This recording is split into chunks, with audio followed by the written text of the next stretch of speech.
Hello viewers, very good afternoon. This is Chennai car trainers, highly professional and personal teaching கொடுத்துட்ருக்கோம். சாருக்கு வந்து பார்த்தீங்கன்னா highway training. So அவரோட third day training ஹைவேல வந்து பார்த்தீங்கன்னா எப்படி ட்ரைவ் பண்ணணும், என்னென்ன விஷயங்கள் பார்த்து ஓட்டணும் அப்படிங்கிறத சொல்லி கொடுத்துட்ருக்கேன். ஸோ அவருமே வந்து பார்த்தீங்கன்னா நம்ம சொல்லிக் கொடுக்குற விஷயங்கள் கிளியராக ஃபாலோ பண்ணி சூப்பராக ஓட்ட ஆரம்பிச்சிருக்காரு. Hello sir. ஹலோ. எப்படி என்ஜாய் பண்ணி ஓட்டுறீங்க?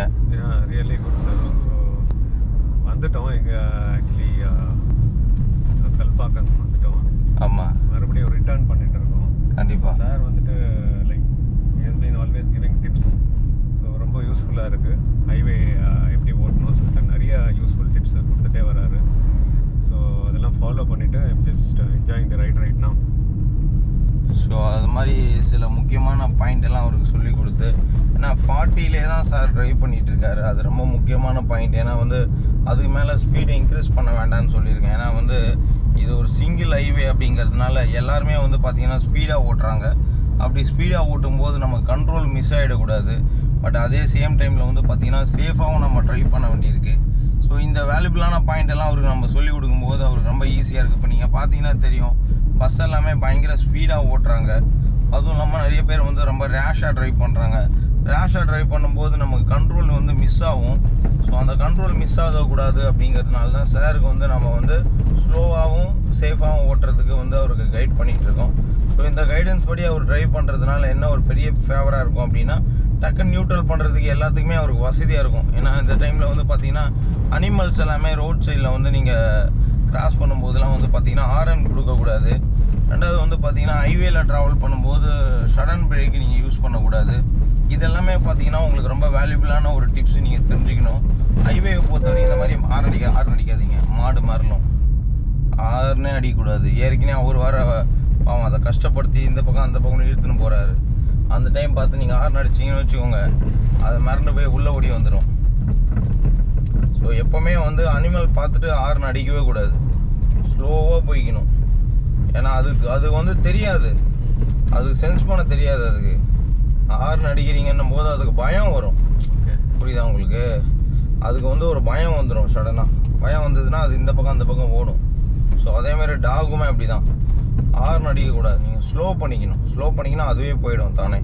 ஸோ அதுக்கப்புறம் வந்து நீங்கள் உங்களோட லெஃப்ட் வாங்க.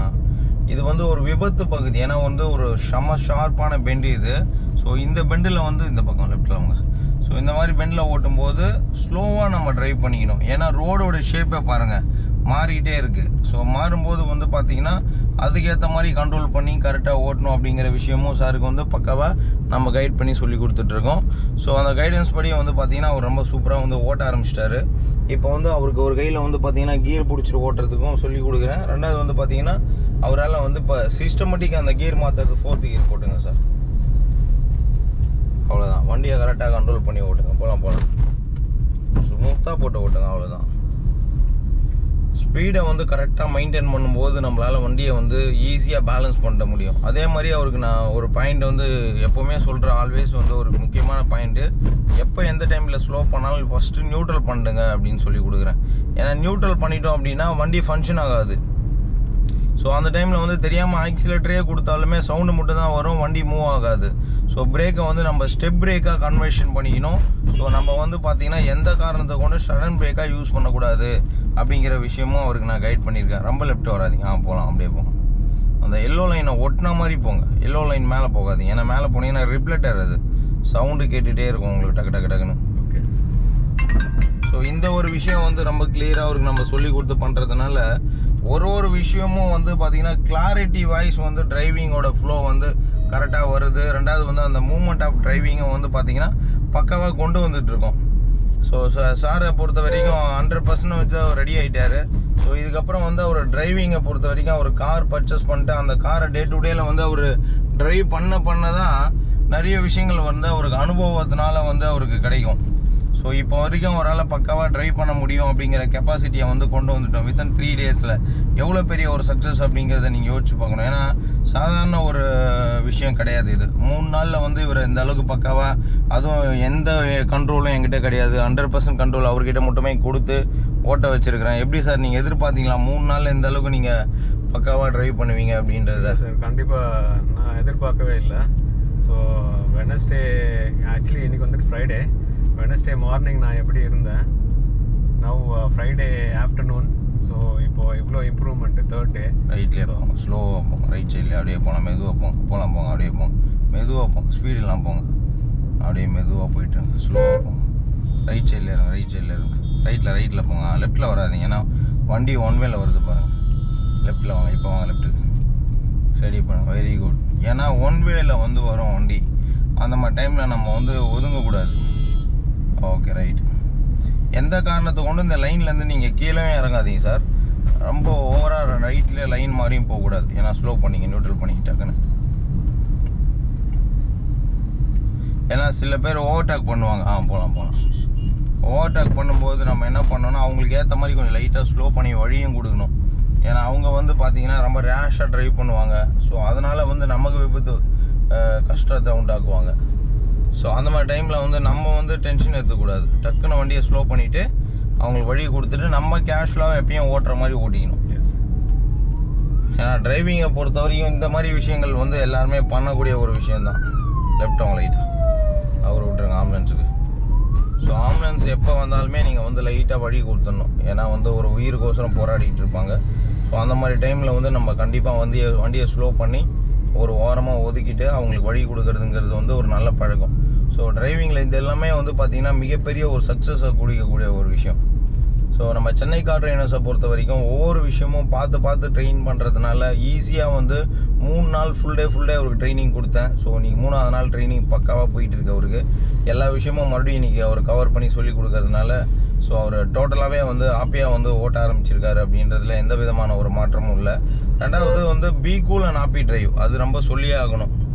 ஏன்னா இப்போ ஃபஸ்ட்டு சார் வந்து ட்ரைவ் பண்ணும்போது இருந்த அந்த ஒரு சின்ன ஒரு டென்ஷன் அதெல்லாம் இருந்தது. பட் இப்போ வந்து பார்த்திங்கன்னா டோட்டலாக அவருக்கு நோ ஃபியர். ஏன்னா வந்து கம்ப்ளீட்டாக வந்து அந்த மூமெண்ட்டு தெரிஞ்சிச்சு. அதுதான் எப்பயுமே நம்ம சொல்லணும் இல்லையா, டிரைவிங்கோட ஃப்ளோ வந்து நமக்கு தெரியணும். எந்த இடத்துல நம்ம எப்படி ஓட்டுறோம் அப்படிங்கிறது தெரிஞ்சிச்சு அப்படின்னா ஈஸியாக வந்து நம்மளால் ட்ரைவ் பண்ணிட முடியும். அந்த மாதிரி ஒரு கேட்டகரி ஆஃப் த மூமெண்ட்டுக்கு வந்து சாரை ரெடி பண்ணிட்டோம். எப்படி சார் 100% ஹாப்பியாக இருக்கீங்களா நீங்கள்? So very happy sir. So நான் நினைக்கவே இல்லை ஓகே தூரம் இம்ப்ரூவ்மெண்ட் இருக்கும் சொல்லிட்டு. Okay it all happened. So நீங்கள் இந்த ஒரு ஷார்ட் பீரியடில் இவ்வளோ அழகாக நீங்கள் ரெடி ஆகிட்டீங்க. லெஃப்ட்டோங்க சூப்பராக ரெடி ஆகி ஓட்ட ஆரம்பிச்சிட்டிங்க. ரெண்டாவது வந்து பார்த்தீங்கன்னா இது வந்து ஒரு லைஃப் டைம் ஸ்கில்லு. ஏன்னா நிறைய விஷயங்கள் வந்து உங்களுக்கு நம்ம ட்ரெயின் பண்ணியிருக்கோம். ரெண்டாவது லைஃப் டைம் உங்களுக்கு சப்போர்ட்டும் பண்ணுறோம். ஸோ நீங்கள் எதுக்கும் கவலைப்பட வேண்டியதில்லை. எந்த டைமில் வேணாலும் நீங்கள் கால் பண்ணி உங்களுக்கு எந்த டவுட் இருந்தாலுமே கேட்டு கிளாரிஃபிகேஷன் எடுத்துக்கலாம். அதுக்கு வந்து நம்ம 100% சப்போர்ட் பண்ணி கொடுக்குறோம். Thanks sir. ஸோ அதனால் நீங்கள் ஒன்றும் ஒரி பண்ணாதீங்க. சாரை பொறுத்த வரைக்கும் இப்போ நாங்கள் நெக்ஸ்ட்டு இப்போ அதுக்கு தான் போயிட்டுருக்கோம். ரெனால்டு ஷோரூமுக்கு போகிறோம். போயிட்டு அவர் சாருக்கு வண்டி பார்க்க போகிறோம். ஏன்னா இப்போ நெக்ஸ்ட்டு என்னோடய தாட்டில் ஓடிட்டுருக்க விஷயமும் அவருக்கு ஓடிட்டுருக்க விஷயமும் அடுத்தது வந்து ஒரு வண்டியை பர்ச்சேஸ் பண்ணணுங்கிற விஷயந்தான். ஸோ அந்த வண்டியை பர்ச்சேஸ் பண்ணிட்டாருன்னா அடுத்தது அவர் டெய்லி ஓட்டுறதுக்கு வசதியாக இருக்கும். ஏன்னா அந்த ஒரு வேல்யூபிளான விஷயத்துக்கு தான் இப்போ நாங்கள் நெக்ஸ்ட்டு இப்போ ட்ராவல் பண்ணி போயிட்டுருக்கோம். போகிற வழியிலே ஷோரூம் இருந்தது அப்படின்னா அதில் போயிட்டு ஒரு கொட்டேஷன் வாங்கிட்டு சாருக்கு வந்து ஒரு பிராண்ட் நியூ வண்டியை வந்து பார்த்திங்கன்னா பார்த்து நல்ல வண்டியாக சூஸ் பண்ணி வாங்கி கொடுக்கறதுக்கு நம்ம சப்போர்ட் பண்ணுறோம் 100% அவருக்கு. ஸோ நம்மளை பொறுத்த வரைக்கும் நம்மக்கிட்ட வந்துட்டாங்க அப்படின்னா அவங்க ட்ரைவ் பண்ணாமல் இருக்கவே முடியாது. அதனால தான் வந்து சார்கிட்ட நான் முதல் நாளே சொன்னேன், சார் வண்டி வந்து உங்ககிட்ட இருக்கா சார், ஏன்னா நான் உங்களை ரெடி பண்ணிடுவேன், அதுக்கப்புறம் உங்களுக்கு வண்டி வேணும் கையில், அதுக்கு என்ன பிளான் பண்ணியிருக்கீங்க அப்படின்னு நான் கேட்டேன் நான். ஸோ ஏன் வந்து இந்த பர்டிகுலர் விஷயத்தை நம்ம கேட்டு